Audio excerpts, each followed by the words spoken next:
Cycle కొన్నావా? ఆ ఎంత ఎత్తుకున్నావురా? 350 రూపాయలు పెట్టుకున్నా. ఏటన్ని డబ్బులు ఎట్టుకున్నావా? మరేమనుకుంటున్నావు? మా వంశం జమీందారుల వంశం. ఈ సైకిల్ నేను దొక్కుతాను, నా కొడుకు దొక్కుతాడు, నా మనవుళ్ళు దొక్కుతారు. ఈ సైకిల్ తొక్కుతూనే ఉంటారు. నువ్వేంట్రా ఈ పొలంలో పుల్లలేరుకుంటున్నావు? నాదేటుందిలేరా పేదోండి. రూపాయి కోడెట్టి ఇదిగో ఈ ఎకరన్నర భూమి 160 రూపాయలు పెట్టి కొన్నాను రా. ఒరే ఎర్రోడా, 160 రూపాయలు పెట్టి భూమి కొన్నావా? నాలాగే సైకిల్ వచ్చుగా, దర్జాకి తిరగచ్చు. నాకెందుకులేరా సైకిల్? ఈ భూమిని నేను చూసుకుంటా, నా తర్వాత నా కొడుకు చూసుకుంటాడు, ఆ తర్వాత మనవాళ్ళు చూసుకుంటారు. అలా సాగిపోతూనే ఉంటది.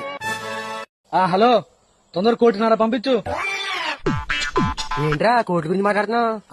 ఆ రోజుల్లో మా తాతగారు 160 రూపాయలు పెట్టి పొలం కొన్నారు. అందులో అరెకరం 1.5 అమ్మేశా. దాని గురించే మాట్లాడుతున్నా. మీ తాత దేవుడురా బాబు. మీ తాత నీకు కూడా ఇచ్చాడు కదా సైకిల్? ఇచ్చాలే డొక్కుల సైకిల్. మా తాత తొక్కాడు, మా బాబు తొక్కాడు, ఇప్పుడు నేను తొక్కుతాను. దొంగ నా కొడుకు మా తాత.